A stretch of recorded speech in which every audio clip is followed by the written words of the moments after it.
Hello, ladies and gentlemen. Welcome to the SmackDown review, October 26th.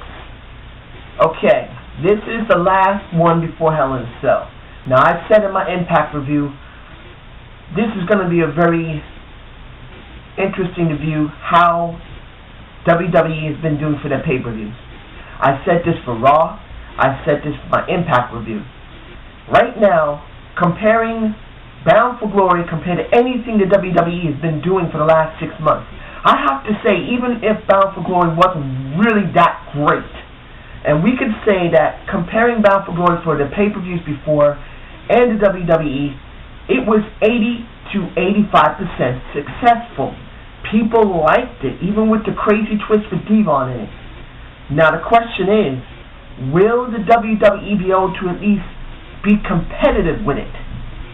Honestly, I don't think so. Let's get in this. We got Randy Orton coming out, basically pulling his promo, getting ready for Hell in a Cell, and ADR comes out. He does his little bit. Really was not much there. I know people will say, oh, if you saw how Randy Orton was doing his promo, he did a good promo. Really felt a little flat. The problem here is it has not been proper build. I know they've had their fights, but the way things have been is that you got Alberto Del Rio. Yeah. Problem is, Alberto Del Rio has not been built right. He has been jobbing so much. Job to Sheamus. He jobbed to John Cena. We haven't really seen much with CM Punk and him, but let's be honest. What little they did, he jobbed to him too. They gave Sheamus a little bit of a problem with him at some point, but honestly, he has not become a very successful heel. He's been quite weak. And this is where the problem's coming in. One problem is Alberto Del Rio has not been built properly. And the way this show had gone, like all the other shows, where he acts chicken shit, sorry for my language, where he'll run away when he should. Look, for people who are casual fans who watch this, one thing that can really get a person who's a bad guy over is not running away from a good guy at a fight or have to do some dirty dealings every single time. You need a bad guy who's got some guts, who's got some balls, they call it. You need to have someone who can actually go in the ring and go and not need to always cheat or have to run away because they look like they're going to lose. This is how you make the person who's the good guy look better. Because, look, let's be honest. If you look at the old cowboy westerns, you don't have to be a western fan, ladies and gentlemen. If you're from another country who's watching this, I understand that you're going, why are we going to the American Old West? In this respect, it's about one good guy who's going up against a bad guy.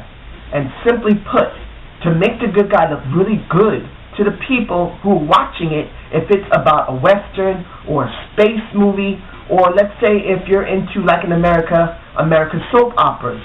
I hate them myself. I do not like them, even though the wrestling is in the sense of soap opera. It's a lot more interesting than what they do in soap operas I saw as a child. But essentially, you have to have an antagonist who always seems to get over every single time, gets an advantage, beats the crap out of a good guy in some form or fashion by words or by actions or actually beating him up. And then eventually, when the good guy gets the bad guy, you're actually excited to see that guy actually is going to win. There's the problem here. We don't get that from the WWE. The WWE always makes the good guy win all the time. It's like it's meant for a 5-year-old child. A 5-year-old child doesn't fully understand bad and good. They only see good people getting good things all the time. The bad ones, well, eventually they turn good. This is essentially how we've been getting it most of the time. The bad guys don't turn good for us adults in wrestling. What they usually do is lose all the time. And this is where the problem's coming in. When was the last time you've seen the bad guys or the heels get over? They haven't. Heels don't. So essentially speaking, we're not getting much. We're not. So, honestly, this just felt flat for me. Now, the backstage with Teddy, ADR, and I forgot to say it because it felt so flat. Wade Barrett attacks Randy Orton.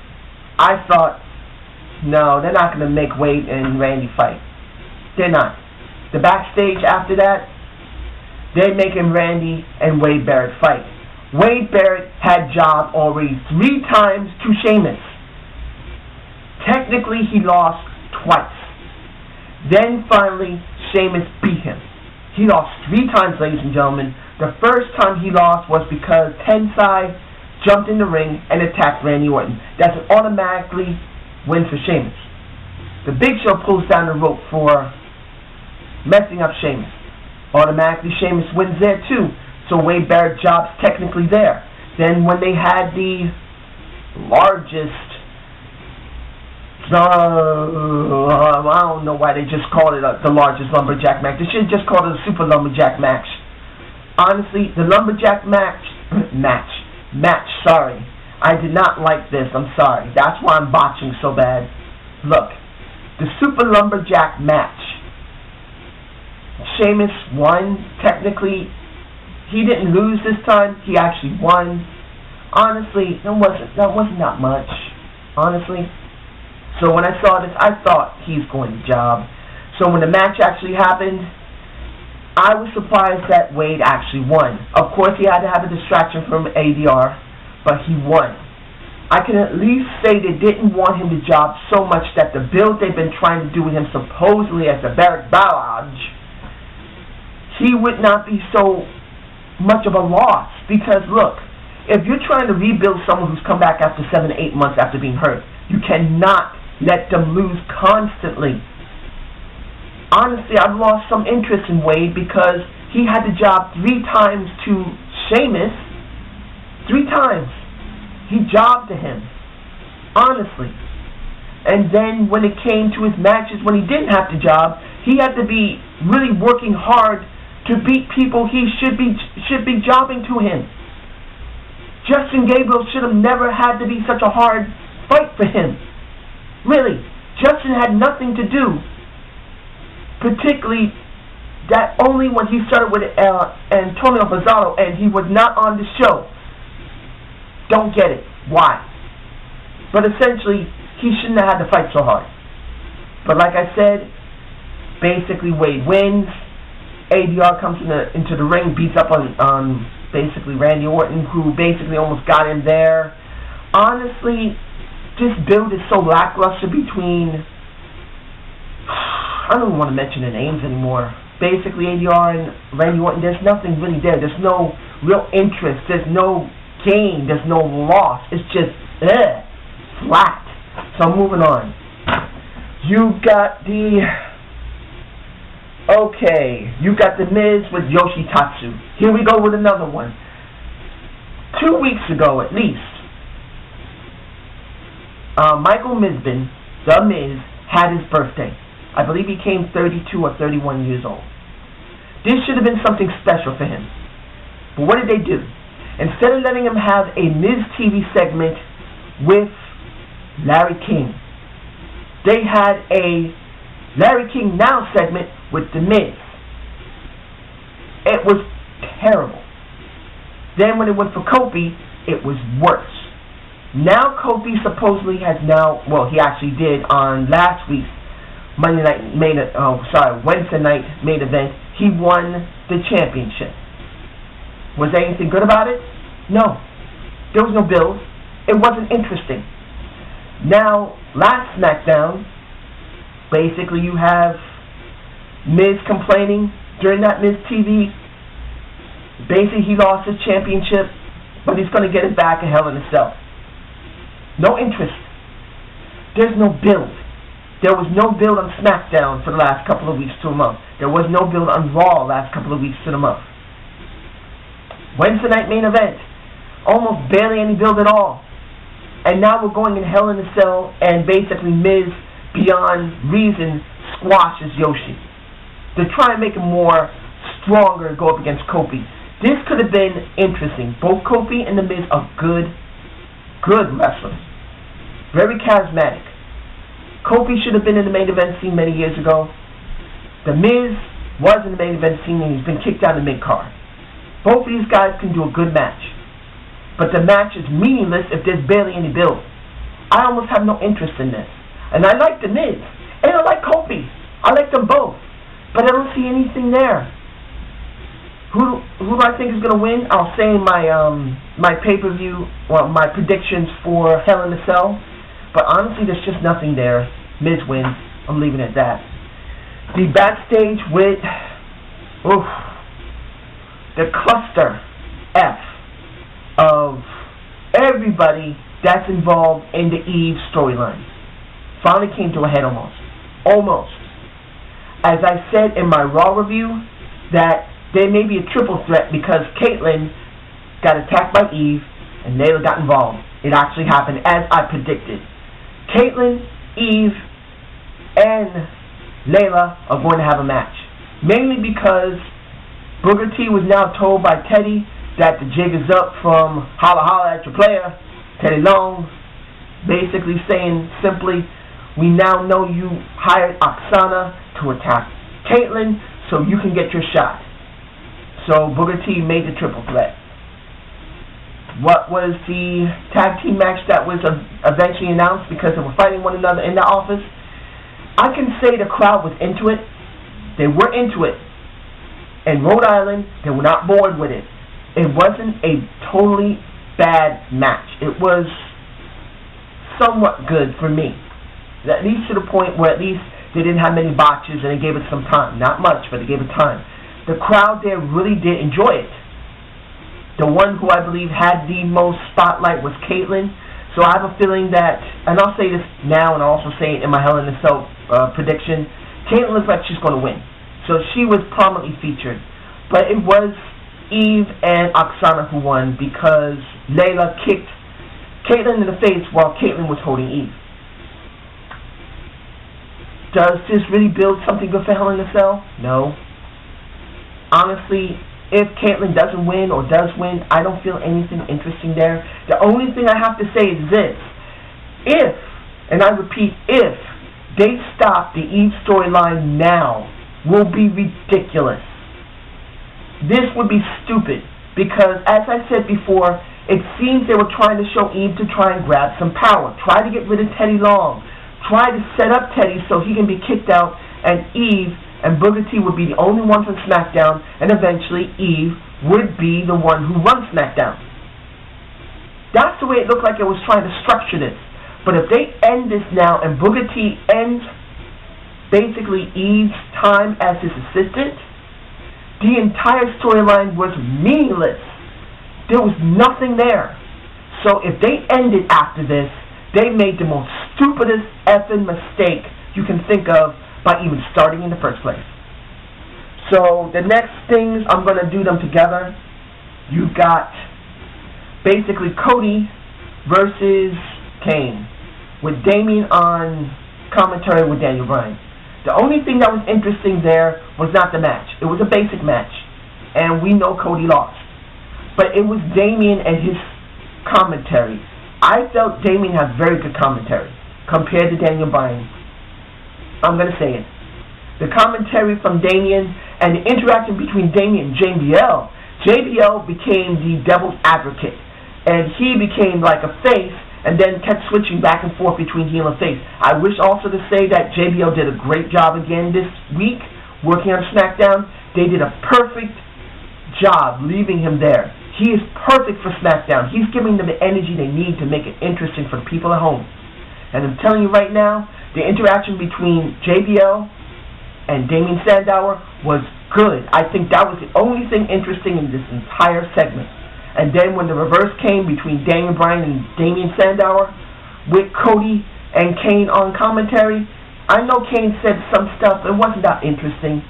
Cody wasn't really talking that much, but he was trying to put his partner over. The match in the ring was a good match. It was technically alright. There was some excitement. The Rhode Island people were into it. I agree with that. It was very good. But honestly, even though that Damien won, which was very good, I'm happy he won. He did win. Just didn't feel like it made much of a build for them. Now, it's possible these two are going to win, and I'll say why in my prediction. But there's just not that much of a build. I know, let's be honest, The one that has been built the best out of any storyline the WWE has been putting out for the last couple of months is the tag team division. So what I heard from Mr. Parkins, as well as NJ, as well as the British Fish and the Slug Daddy, they're right. The most strongest build we had has been the tag team division. I wish to thank Triple H for that. Mr. Paul Levesque, thank you. So at least we're getting something different other than what we usually do. Now, honestly, the last thing we got was the Sheamus and what we have with the Big Show in the ring talking. The crowd seemed to be a bit into it, especially when it came to Sheamus talking about going to chop down the cherry tree called as the Big Show, going to actually kick the ass of the Big Show and do whatever is necessary. And then finally they had the fight, which a lot of people was really waiting for. Just like Mr. Parkins said, they needed a fight. They had one. Was it a good fight? It's debatable. It wasn't a great fight. It didn't give me excitement. I mean, they did a good job. Let me give it clearly. Usually what they do for something like this, they let them fight ahead of time. And then you lose total interest. So they did what they could to try and structure it differently. They did it in reverse. They didn't let them actually go at each other. They tried to make them talk it out or have situations where either one of them screws the other in a match. So I can say they did much better in that respect. But was this really hyped up enough to make it really, really interesting? Not really.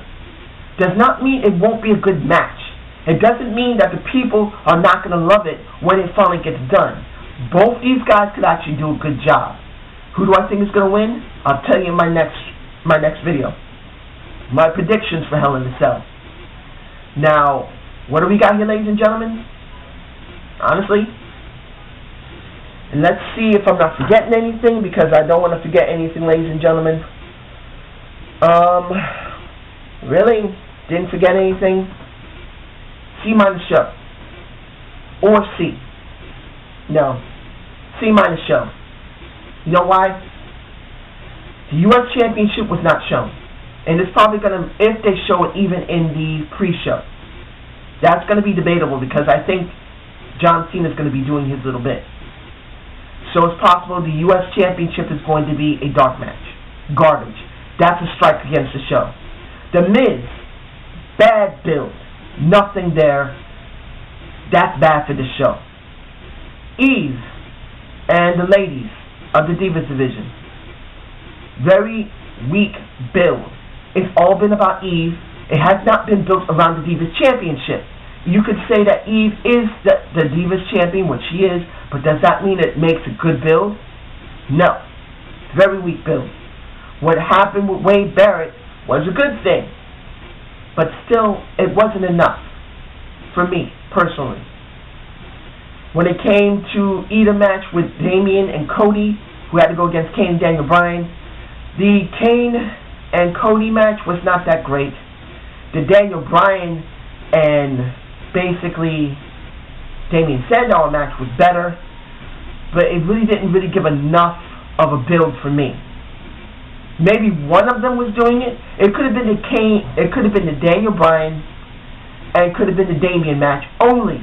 That would have been better than both of them being in there. You could have just had the Daniel Bryan and Damian match only, and that would have gave a better look and maybe more strength to a build. This, C- show. So let's just hope they do well in Hell in a Cell. And I hope you enjoyed the Zane View. Give me a subscribe and a little love of a comment. And if you're waiting for my predictions, it will be coming as soon as possible. Have a good night.